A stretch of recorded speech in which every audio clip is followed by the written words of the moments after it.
Coming up in today's video, we're going to go through some winners and losers from the preseason Week 2 loss against the San Francisco 49ers. We already put out an instant reaction where we cover all the injury updates, all the takeaways, and everything that I thought about last night. But I had some time to sleep. I was able to go back and rewatch some of the clips and rewatch some of the game. And now I'm able to give you some winners and losers. But let's go and revisit the scorecard because I do think it's important to set the scene and give some love to the players who played well, but also call out the players who didn't. Now, Josh Dobbs, I was literally just talking with producer Patrick Seatman, who is in charge of our Vikings channel, and he's familiar with Josh Dobbs. The Pastronaut looked like Lamar Jackson. I don't understand why, but the New Orleans Saints' biggest kryptonite is the bald dude that works for NASA. I do not get it. It makes no sense to me, but the New Orleans Saints have to be better when it comes to containing and bringing down a mobile quarterback. But Matt Breida, I was shocked to see that name, to be quite honest. 7 carries for 24 yards.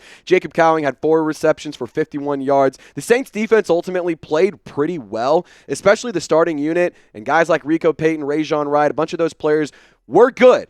However, the offense was pretty lackluster throughout the entire evening. So we're going to go through my winners, go through my losers. But before we get into that, I need to encourage you to subscribe to the channel for the best coverage around your New Orleans Saints on this beautiful website, YouTube. We're recently crossed over 29,000. Now we're on the road to 30K. So if you want daily videos, if you want New Orleans Saints updates, and you want to know what's going on around your favorite team, I encourage you to hit that sub button for 100% free content.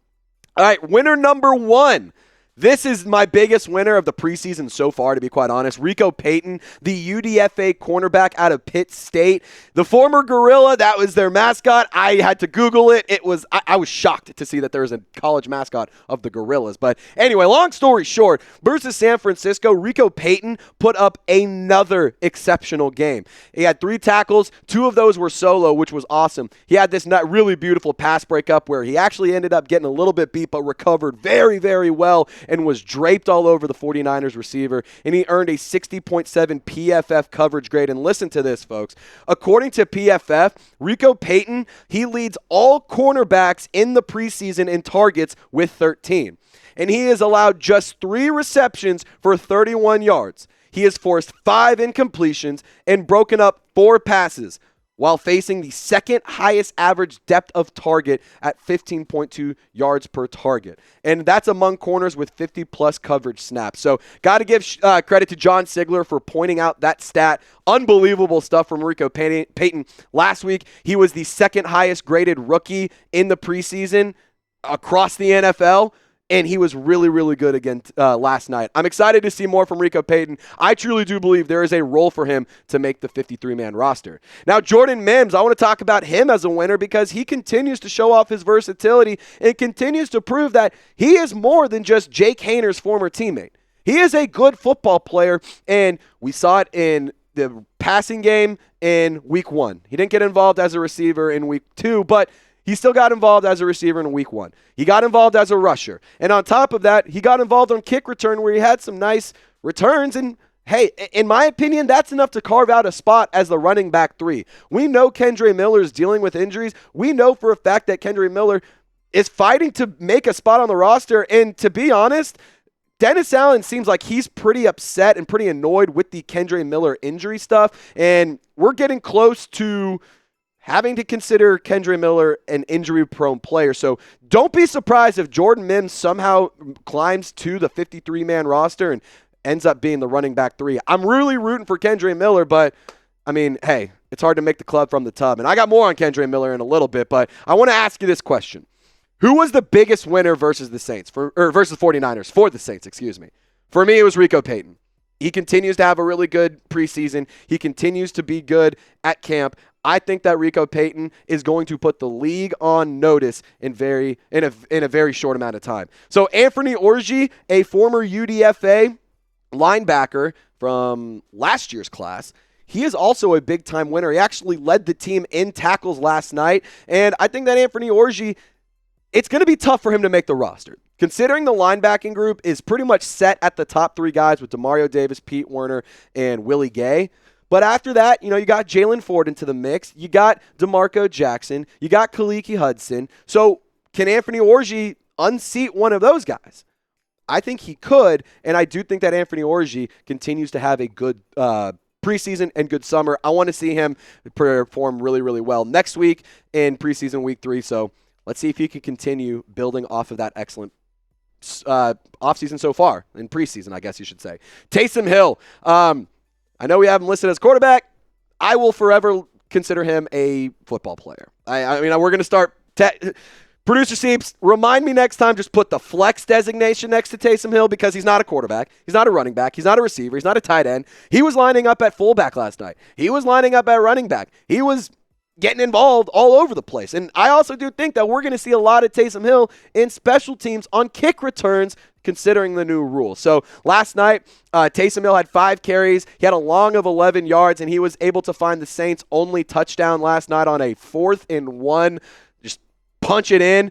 I mean, what else are you going to do? Give Taysom Hill the ball, because when he has the ball, he scores points. And when the Saints score points, the Saints get wins. And when they get wins, the fans are happy. And when the fans are happy, everyone's happy. And the sport becomes so much more fun. So last winner for me, Trevor Penning. Believe it or not, I have Trevor Penning listed as a winner for me because I actually thought he played really, really well. The eye test for me, it suggested, hey, at no point throughout the evening did I say, oh my God, get Trevor Penning off the field. Or, oh my God, another mistake from Trevor Penning. None of that happened last night. And I went back and I rewatched the tape. I rewatched the clips. I rewatched the highlights. And at the end of the day, I was like, you know what? It wasn't all bad. It was actually pretty good considering how bad things were last week for the preseason week 1 game. So Trevor Penning, here's how he played according to PFF on 32 snaps last night. So the overall grade, a 65.2. In week 1, he earned a 41.5. So he climbed a considerable amount there. Now the pass blocking grade, it did drop from a 52.0 in week 1 to a 33.7. I'm not totally sure why, considering the sacks, hits, and hurries were all down from last week. I also will say, I think Trevor Penning, no penalties. That's a win. The run blocking grade, it skyrocketed from a 48.1 to a 75.5. Now, PFF is not the gospel. You should not take it as the Bible, but I do think it's a good measuring stick for offensive linemen because it's just kind of hard to put numbers and put stats for offensive linemen unless it's how many sacks, how many pressures, how many hits did they allow. And Trevor Penning only allowed 1 hurry, 0 hits, and 0 sacks. So I think it's a big win. He needs to continue to develop. There is no doubt about it. The work is not done, but this was good progress. And the good progress, if we can keep the ball moving and we can keep the snowball going, that can turn into good production week in and week out. Now, if you want to have a really good way to make some memories or if you want to save some bucks, first things first, I know you guys were sitting here looking at it. I mean, look how fresh this t-shirt is. I went and actually got to see Zach Bryan here in Dallas, Texas over the weekend. And the reason I was able to afford this t-shirt because I saved $20 with the Game Time app using the promo code ChatSports. Now, Game Time is my favorite ticketing app, and it's so easy to use. It's user-friendly, and on top of that, they have the last-minute tickets for the lowest price guaranteed, and the prices actually drop as the event gets closer. So if you want to go see LSU take on USC in Las Vegas, you can save $20 by using our promo code ChatSports. Or hell, if you want to go see the Saints take on the Panthers in week 1 at the Dome, you can get tickets for that as well.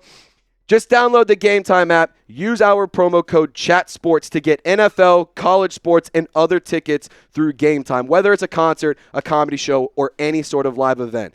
Download the Game Time app today. It's a last-minute tickets, lowest price, guaranteed. Save yourself some money. Get yourself a t-shirt, a koozie, or a refreshment on us by using promo code CHATSPORTS.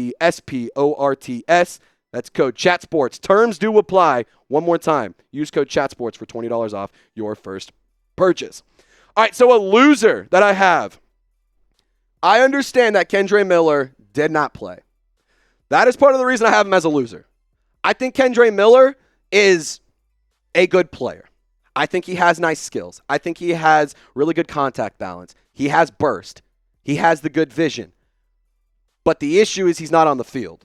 And when guys like James Robinson and Jordan Mims are coming in and playing well, it's hard to consider Kendre Miller a winner if he can't even get out there and fight for his own roster spot, I'm not saying that the Saints are going to cut Kendre Miller, but I could see a world where maybe New Orleans decides, you know what, we tried with Kendre, it didn't work, we're going to roll with the UDFA, or we're going to roll with one of our other guys, and then we're going to try again in the draft next year. Maybe that's the route that they go. Or maybe they try and go and pay for a running back. Maybe they go and sign somebody in free agency or trade for somebody before the season starts. But at the end of the day, right now for me, Kendre Miller is a loser. And again, I like him a lot, but it's just, I want to see more from him, and he's got to be on the field. And Dennis Allen straight up said it's hard to make the team if you're not on the field. So he's got to see more. I got to see more, and I think you all at home want to see more as well. Now, Isaiah Foskey, the second-round pick out of Notre Dame just a couple of seasons ago.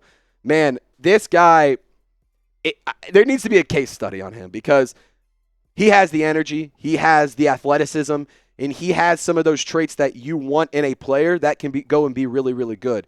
He's fast, he's energetic, and he has a really good mindset in terms of the game of football. However, it seems like he is his own mental block. Last night, he actually almost logged a sack, but completely whiffed on it. He overcommitted, and I'll give credit to the 49ers quarterback for stepping up, getting out of the way, but again, it's not like you're playing against Patrick Mahomes or Lamar Jackson. Isaiah Foskey needs to get to the quarterback and get those tackles and get those sacks. He has 2 tackles, and both of those came in yesterday against the 49ers. So throughout the whole preseason, 2 games, 2 tackles, that's not going to cut it. When you're a second-round pick, Isaiah Foskey, I'm rooting for you, but it has to be better. Now, my other losers, I'm going to kind of cheat and just say both these 2 quarterbacks. By no means do I consider Derek Carr a winner, but the fact that he was the best quarterback last night for New Orleans was not good. And the fact that Josh Dobbs was the best quarterback across the game, even more frustrating. But Jake Haener last night, 7 for 13 with 76 yards.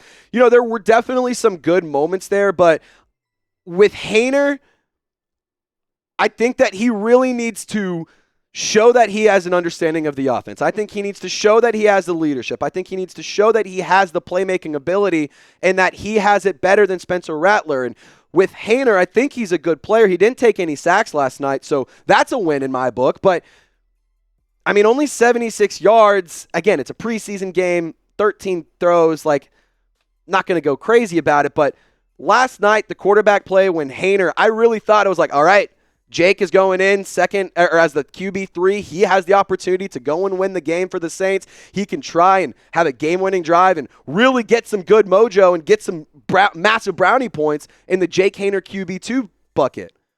But he didn't. And for me, it just wasn't enough for me to be like, wow, Jake Haener is definitely the QB2. But Spencer Rattler, like, I'm going to talk negatively about Haener. I'm also going to do that about Spencer Rattler. I get a lot of hate on my channel of, wow, you only like Spencer Rattler. You hate Jake Haener. But that could not be further from the truth. I like Jake Haener. I like Spencer Rattler. But last night, I did not like what I saw from either of them. 27 yards, 4 for 8 in terms of completions to attempts. He got sacked twice. The pressure was all over him. And I will give credit to both of these players. They're definitely mobile, and they're able to move around the pocket and create more time and buy more time. But at the end of the day, for me, it's just not enough. I need to see this consistently. I need to see him making deep throws. Or for both of them, for the record, I need to see some deep throws, intermediate throws, not just checkdowns to your second, third, or fourth option. Not commit, but hit your receivers. Throw the deep ball. This is the preseason. This is the time to practice those against a quality opponent like the San Francisco 49ers. So I got to ask you this question. I asked about the winner, but let's ask about the biggest loser. Who do you think was the biggest loser last night versus the 49ers? Get down in the comment section, and I can't wait to see what you guys have to say. And if you haven't already, I encourage you to hit me up on social media. I'm trying to grow my Twitter and Instagram accounts at Trace Girouard 48. Feel free to hit me up. Send me a DM. I love chopping it up with the Who Dat Nation. I'm not too cool to not respond to you. So I promise you, if you do send me a DM, we can chop it up. And as always, don't forget to subscribe. Thank you so much for tuning into today's video. If you made it to the end, we're clearly doing something right. So be sure to hit that sub button, and y'all stay golden. We'll see you next time.